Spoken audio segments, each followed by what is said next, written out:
Thank you again. This is starting a new recording, a new GNT or GN Tonic, as we want to say sometimes. One of our episode of webcast. Today, we have the honor and pleasure to have Tiffany Willis here, straight from Texas, to talk to us about her journey and everything else in between. We're going to talk about different ideas about mental health, before and after surgery, and we're going to hear about her history and her story. She has a very interesting pathway that she took to get where she is today. Tiffany, please, by all means. Hello. Thank you all so much for having me. I appreciate that. Yeah, I come all the way from the Lone Star State, and I am almost 10 years post-op of the sleeve. I had it October 22nd, 2012. And I, at that time, my highest weight was 531. And my day of surgery weight was 494. And then I lost 349 pounds. My sister's always like, why don't you just say 350? And I said, because when I was counting it, it was 349. You got to stick with the numbers. So 1 pound matters. Exactly. Yeah. It does. So I did that, and I lost really all of it, all that 349 in the 18 months after surgery. I didn't really think it was working until I always say about 6 months later. I was headed to my brother's wedding in Austin, and I got on this. I went to the doctor, and I had lost 147 pounds in 6 months. I was like, maybe this does work. Maybe it does. So I started jamming out a little bit more. So anyway, but yeah. So that's kind of where I started, and I haven't looked back. I encourage everyone, if you want to have a journey like this, to go and do it. But there's a process. It's not just let's cut you open and get you taken care of. That's just the tool that y'all provide for all of us. And so you really have to be ready for it. And there's a lot that has to go into it besides just having the surgery, 100%. Before we jump into what we're going to talk, tell us a little bit about your podcast. I know you have a podcast that a lot of patients or a lot of people that had surgery or they're thinking about listening to it to get information and so forth. So it'd be kind of nice for everybody to learn. Yeah. My sister and I, last year, we started and launched Life After Fat Pants podcast. And if you go to the website and to our social medias and everything, the logo is my sister and I in my fat pants that I had. It was my heaviest size. It was and I was actually kind of busting at the seams in those a little bit. But so she's an author and a writer, and she was writing this article called My Big Little Sister, and that was the photo that we took of she and I in each leg of it. And so, but it's kind of the genesis of it all, of my weight loss was the genesis of it all, of just wanting to share my story, get out there, talk to people, encourage people, coach people on how to have weight loss surgery or just become a healthier person in general. I didn't get to be, 531 pounds without having some baggage with me. So no one wants to get to that weight, but so that's kind of what we do. And we talk about different transformations. We had a little bit of a hiatus. She had this big move that she and her husband, who he's a surgeon as well. He's a neurosurgeon, and he decided to move to Dartmouth of all places. But anyway, it's a little far. It's a little far from Texas. And so we're just like, what? So we had a little bit, but we're getting back in the swing of things. But yeah, so we like to talk to our patients or our friends, or we call them Fat Pants Fan Club people. And so I correspond with them, and I help guide them a little bit on what their journey is and what we can do to help them out. And a lot of other questions that they may have, but it's a fun thing. It's fun to get to know people. And we just did this podcast event in Dallas a few weeks ago, and it was fun. It was kind of weird too, because it was like, oh my God, people are talking to us like they know us. And then we were like, oh yeah, we have this podcast and people do know us, and they are listening to us. So it's a good time, and we have a good time with it. Right. Well, Tiffany, first of all, it's very good to have you again, and it's always good to connect with people from Texas. As we talked about previously, I also was in Dallas for quite a bit, and it brings a lot of good nostalgia for me. So, very interesting name for the podcast, and I wanted to kind of have you explain why you chose that, and it's a very very nice, interesting story. So, I wanted this is actually a perfect segue, something that you mentioned before for our next question to kind of get into it. I think you mentioned that you've lost about 45,000 ends up being prior to the procedure, right? Yeah. So, so that shows quite a bit of your mindset prior to the surgery and really how you had to change your mindset and lose quite a bit. And that's always ends up being for us a fairly good measure of success for those who do well. So, what was your basically? How did you think you had to change your mentality prior to the surgery for you to set it up for success afterward? What changes did you have to go through before that? Well, I mean, I had to start because I had paid cash for my surgery, and I had to start really just like diving into why I was getting this done and what was triggering me to not be successful and all that, and get real with myself about, okay, yes, you had a trainer, and I would go work out, and I would be healthy that way because I would work out 4 days a week and stuff with a private trainer. But then I would go and get some tacos and a few more tacos and everything else afterwards and be like, high five to you for doing that, you know? So I was self sabotaging The it all. tacos in Texas are very Heck good, yeah, though. they I will are. give you Yeah, they are. that. So I was like self sabotaging it and everything. And, but I really had just to get real, and I had to get real with myself and say, you know, I was 39 and I was about to turn 40, and I didn't want to enter my 40s at this weight. And I wanted a life. I wanted to do that whole married thing or date or whatever. And I just wasn't going anywhere. I knew I was going to start to have some serious medical issues besides the sleep apnea that I had or whatever. So I really had just to change my mindset, and I started just like doing small things like stopping my Coke intake. I was like a Diet Coke person, so I had to stop that. And that helped a tremendous amount. And then I just slowly started educating myself. But during the process, I started educating myself about what needs to happen. But a lot of that, like that pre stuff, was like the 2 week liquid diet that they had me on prior. So that's and it helped. It kind of helped jumpstart your metabolism and all that sort of stuff. So like we started talking prior, so really we always see that Dr. Teixeira and myself that those who do well with the pre-op diet tend to be more successful patients like yourself.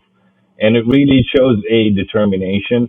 B, it shows that they've had their wake up call. Is really what from all of what you've told me, the way that you had a wake up call beforehand. You saw that you were basically not getting younger, just like anybody else, of course, but you're also having sleep apnea. You wanted to improve your quality of life, and something was off, and you wanted to improve. And so this is what really ended up happening, and that motivated you to change your mindset prior to the surgery. Dr. T, what do you think? What Yeah. else do you? So this is very interesting, right? So we get asked, as the surgeon perspective, where every time you see a new patient say, hey, I hear that I have to lose 10, 15 pounds and so forth. I said, listen, I know it's hard. You've been doing diet for all your life, so I know it's hard for you to lose the weight. Um, I don't, I don't make you lose the weight before we do the surgery. As a group, I don't think we do that. I'm pretty sure. But what I don't want you to do is gain weight prior to surgery. Why? Because now you come to me, let's say you weigh 300 pounds. Then now you date your surgery, let's say 3 months later, you're 340, right? And then you lost about 80 pounds, right? Well, you could have be 220, right? But you're not going to be 220 now, right? So you, in your mind, like, oh, this thing didn't work. Well, it did work. You just didn't prepare yourself, like you're saying, prior to it, right? And to me, your preparation for the procedure, it starts at the day of your consultation, right? 100%, right? Because otherwise, if you're gonna go with that mentality, oh, I'm gonna do this, and then now I'm gonna use those 3 months to eat everything I want and just go crazy, then you set yourself for failure. right? Which now jumps into the what we really wanted to talk about too.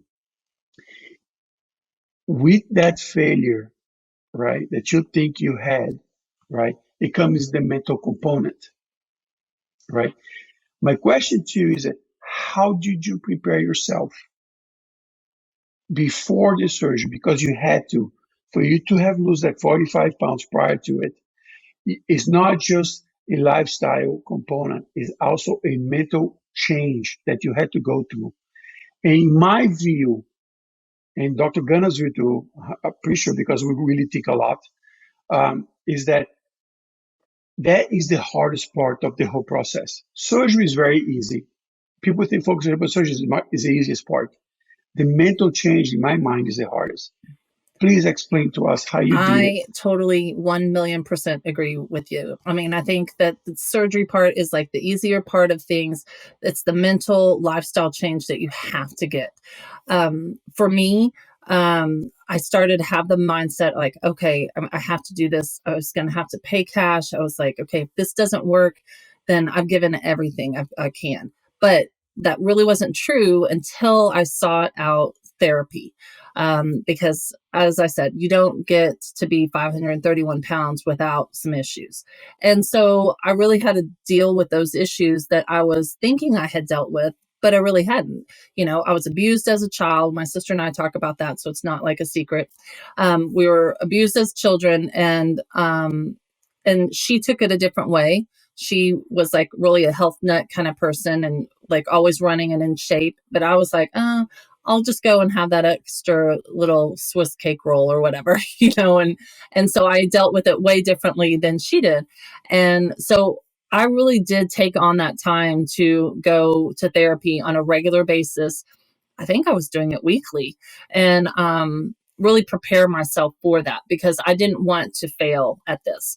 I knew I went to the bank of the parents for the money, and I was like, oh, I need some cash, you know, and so I didn't want to be like another, oh, well, Tiff didn't do it. Tiff didn't do it. Tiff didn't do it. And I wanted to be like, Tiff did it.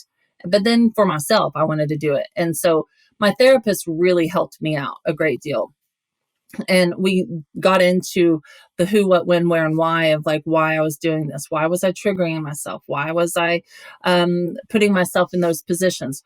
Why don't I believe in myself? Why don't I find myself worthy about it all? And so I had to like answer all those kind of questions and really be open and just then start accepting, yes, I can do this. If anyone, and then I always tell patients in my clinic and online and stuff, I'm like, if I can do it, anyone can do it. But you have to have that mindset. You can't just think, oh, I'm just going to get it done because I want to lose 20 pounds. No, there's more to it than that. It's a lot, and it's not an easy way to do it either. That gets under my skin too when people say, oh, weight loss surgery is easy. No, it's not. No, it's not. So it really isn't. So I think that with the therapy of it all, I think I encourage everyone to get therapy before they have weight loss surgery or any kind of big transition that they're going to do like this, because I think it's going to help them in the long run. So, you know, it helps you prepare for that mindset that you can really do it. And plus it makes you start to believe yourself, you know.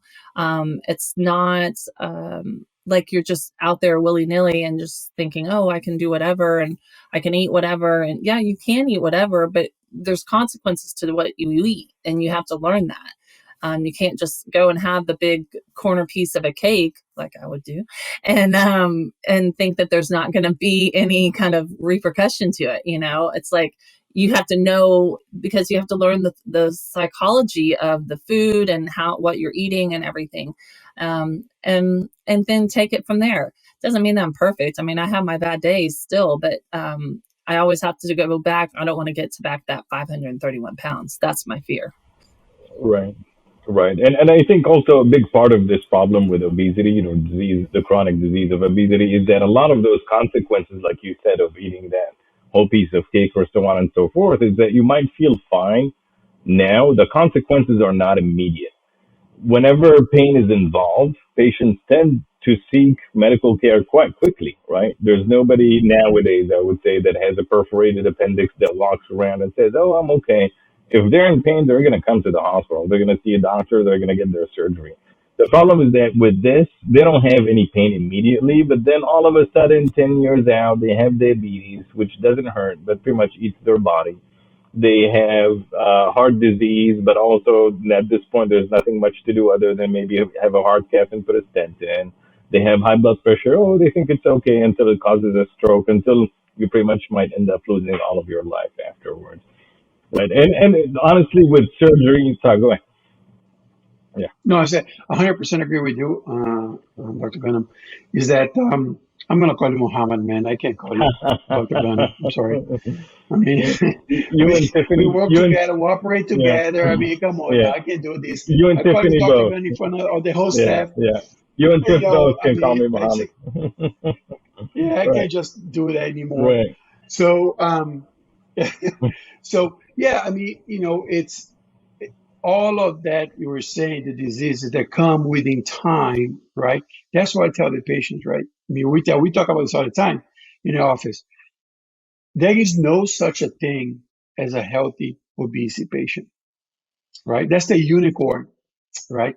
Even if you come to me, say, okay, my blood works are fine, everything's fine, but I'm telling you, you still have a problem in the mental component, right? We are all emotional eaters, anxiety, emotions, sadness, happiness. Think about it. Everything we do in this country involves food, right? So, and very large portions food, not small portions food, right? So, exactly right. So it is tough. So I think when the patients come and they've tried, they've done, they changed their life, they made some changes like put the soft drinks aside, figure out what are the triggers. Like for example, my triggers are carbs, bagels. It's my biggest downfall ever, right? Dr. Ben, I mean, Muhammad has his own too in terms of his triggers. So as long as you figure out this, that's a Hmm. big win for you Hmm. to keep on track, Yeah. right? Well, and for me, like for triggers for me, I know that you know, it's like if I feel sad or whatever, obviously that's a trigger. But and so I know if I want to have like a carb of some sort, I have to like pay attention to that. And I always joke around because I know I'm a wino. I like my good wine and stuff. So if I have something like that, then I know if I know that I'm going to go to like a happy hour or something with people or go to a social event and there may be wine there, I know that I'm going to make sure my protein is all on point and my water is, just so for me, I get that done.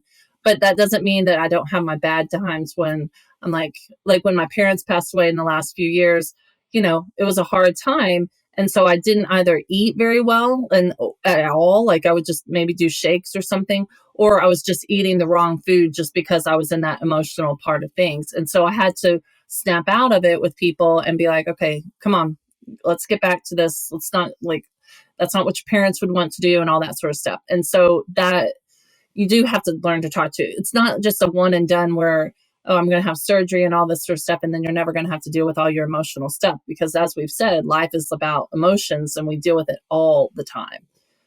I mean, every day we have to deal with Right. something. So, so how did you do it? I mean, you're 10 years out and you've been able to maintain quote unquote your sanity, right?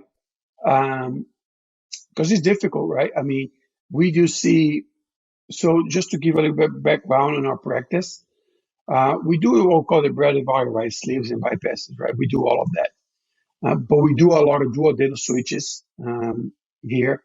We do a lot of revisions and conversions for weight regain because we became known for this here in Florida. So people come here just so we can do that. But there's more difficult cases.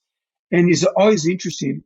I see it's always that 5, 6 year mark that some patients start slowly going back, right? It depends on which operation they had. Um, how did you do it? Not just the mental perspective, but also your exercise, incorporating, changing your Yeah. plateaus and so forth. I mean, well, my sister is very stubborn. And she's very sad.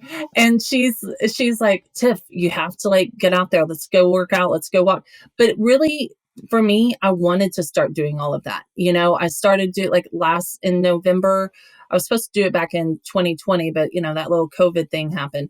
And so in November of this last year, I did the Tough Mudder Challenge. And so I completed it all by myself. I invited other people because my friends, and I was like, hey, let's all do it. It's a thing. No, everyone chickened out and they're like, no, I don't want to do it. And so I was there all by myself, and the whole purpose of it is a team thing. And so we were helping each other. I climbed this like huge, I did things that I didn't think I could ever do. And I think for me, what has kept me doing that is I've started doing those kind of things. I do things that I don't think I could have done before, or I just put myself out there. And that's like a big deal for me to do, because if I don't do that, then I'd worry that I'm going to go back to what I was going to do. And so then again, that's that mental like piece of it all, because my fear, I've overcome the stuff, but I still have to manage it all. And so that's my fear, is that I'm going to have a day where I don't manage it well, and I just keep going downhill, downhill, downhill. And I don't want to do that. And so I've made sure that I do outdoor camps of like workout, and I'll do fun, like random kind of exercises, like this boule class where it's like the ribbon thing. I do random stuff just to be fun about it all.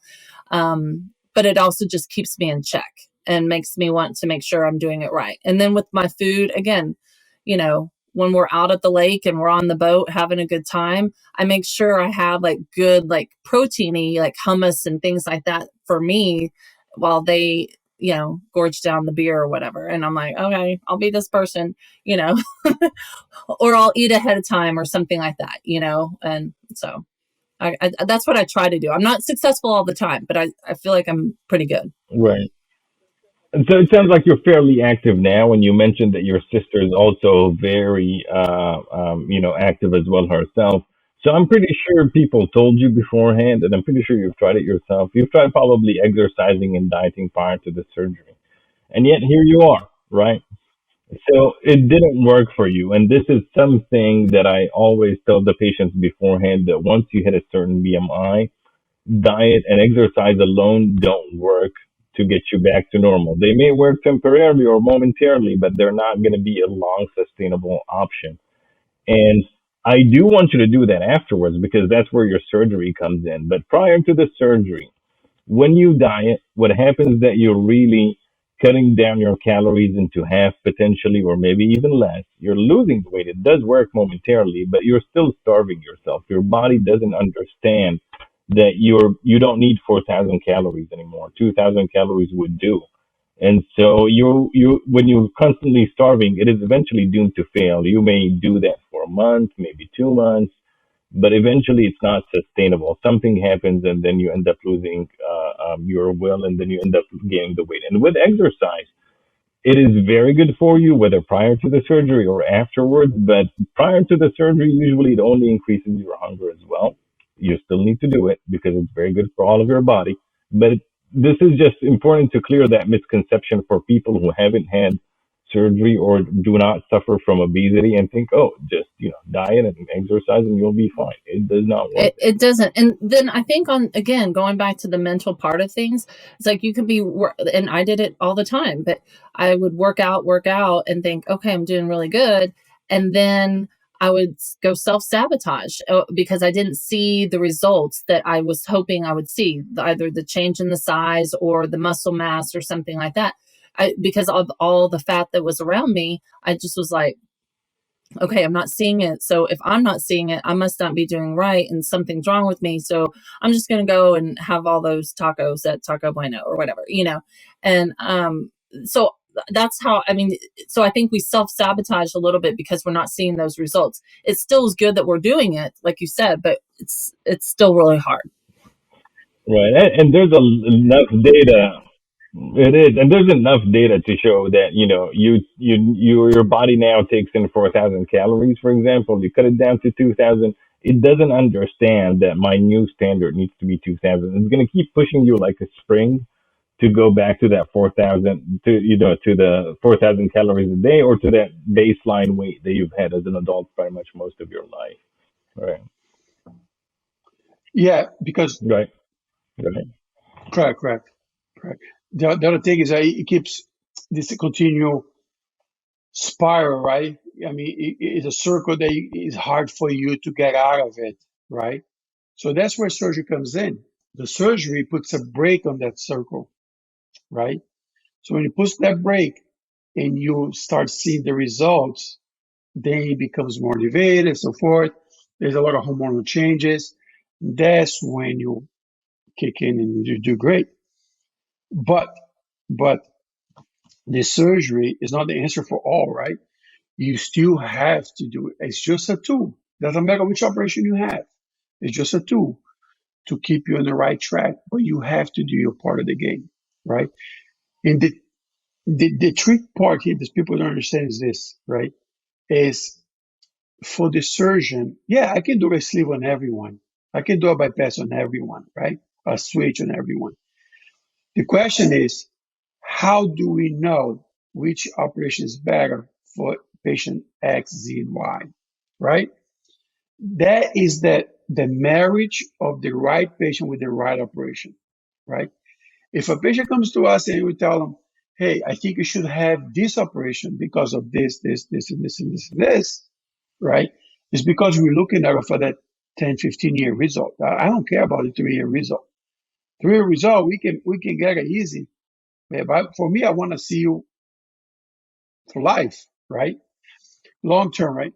So, but sometimes it's interesting because we tell them the patients agree, and then 2 weeks later, we get a call. They want to change the operation to another operation, right? Which is fine, but I just sometimes I think they should listen a little bit Oh, what we say. well, when my surgeon, who he was in Dallas, or she was in Dallas, who did mine, when they wanted to do it, they wanted to do the bypass on me because my BMI was like 77, 78, something like that. And I didn't have any like illnesses necessarily except sleep apnea. I was that freak who didn't have high blood pressure, diabetes. I took birth control and Zyrtec. Those were my meds that I took. Yeah, I was very lucky.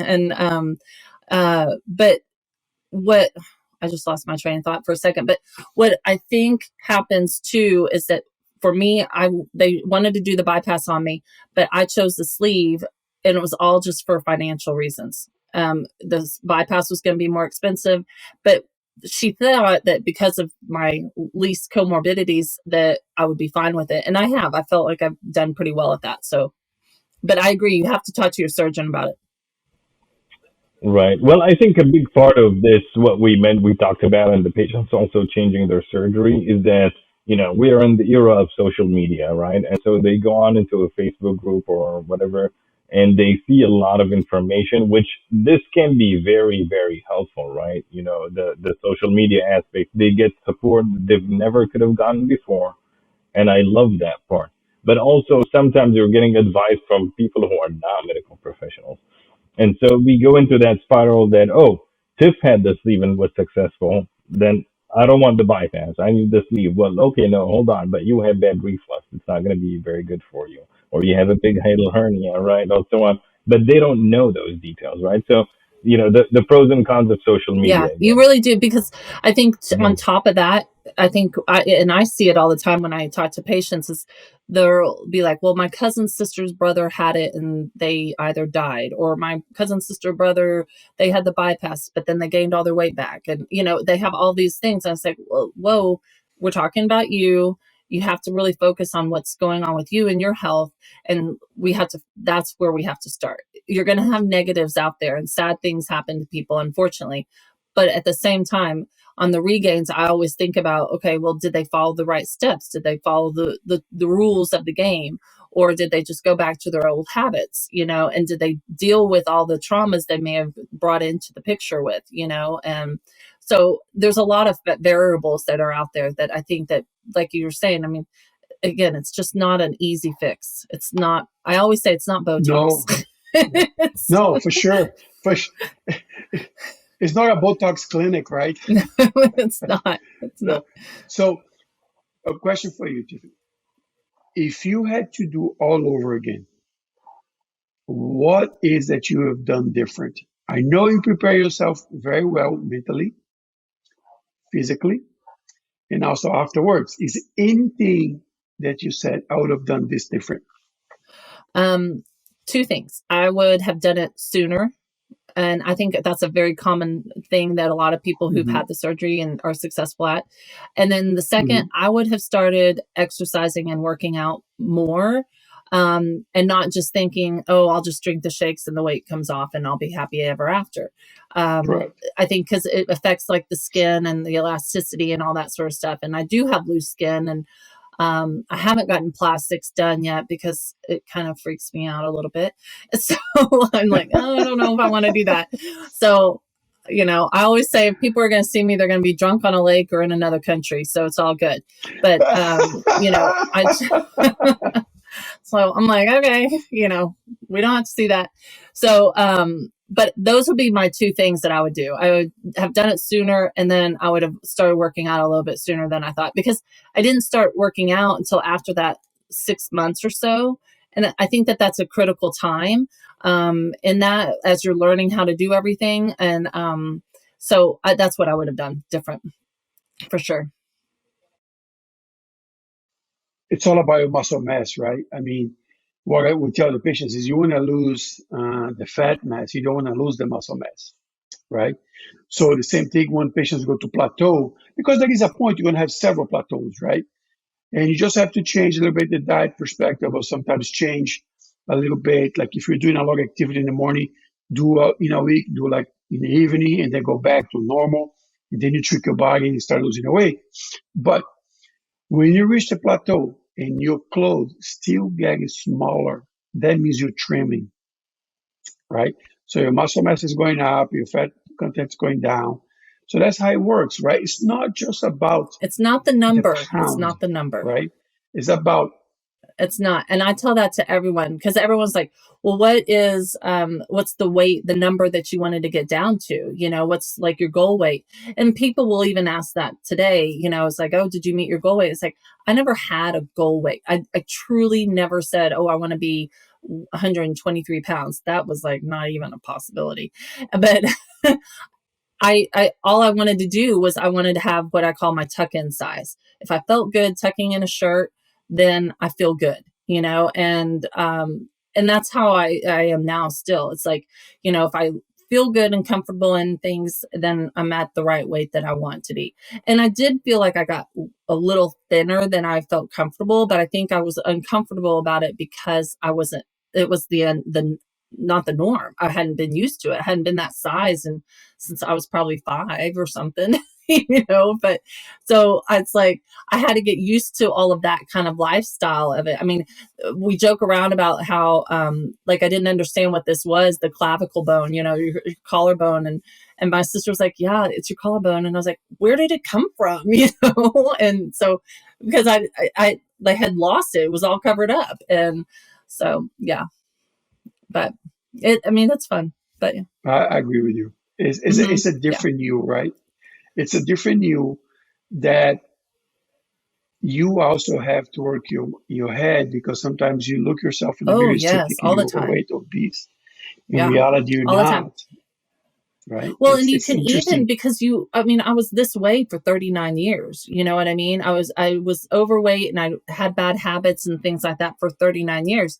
And even to this day, I'm 49 now, and I will put too much food on a plate, like if we're at an event or whatever. And it's like, why did I put all that food on there? I can't eat it all. You know what I mean?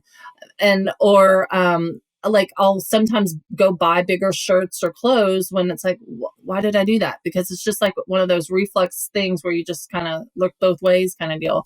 And Well, yeah, you can't unlearn all what you've learned all of your life to do in overnight, right? And I always tell that patient they're gonna learn the hard way in many ways. Sometimes they're gonna overeat and vomit by mistake because they forgot, right? And you've been basically used to doing this and seeing your stuff like this all of your life. It's gonna be yeah, a it's a process, true right? process. To And again, unlearn it that. goes mindset, mental health kind of stuff. It's just a constant thing. My brother jokes around how he goes, you should probably do 2-a-days on the mental health thing. I was like, shut up. I was like, whatever, you don't know what you're talking about, but, that's how you brothers are. So That's what exactly, he keeps right? it real. He keeps it real. But and that's what I think is key too. I feel bad for people that I coach or talk to, or patients who they don't really have any family support thing, because they're just all by themselves, or they don't want to tell their families and stuff. And I valued so much because my family was so right there, and I appreciated that so much. And they would joke around. My sister with me losing the weight, there was a famous time in our family that she's like, she wanted me to watch the kids or something like that while they went out of town. And I was like, normally I would be like, oh yeah, whatever y'all need to do, I'll do it, no big deal. But this time I had plans, I had a date and all this sort of thing. And I was like, no, I can't do it. And she was like, no, just do it. Went back and forth. And she's like, I liked it when you were overweight and didn't have a backbone and I could tell you what to do. And as sisters, we can banter like that. And I knew what she was talking about because I gained confidence to be able to say, no, I don't want to do it.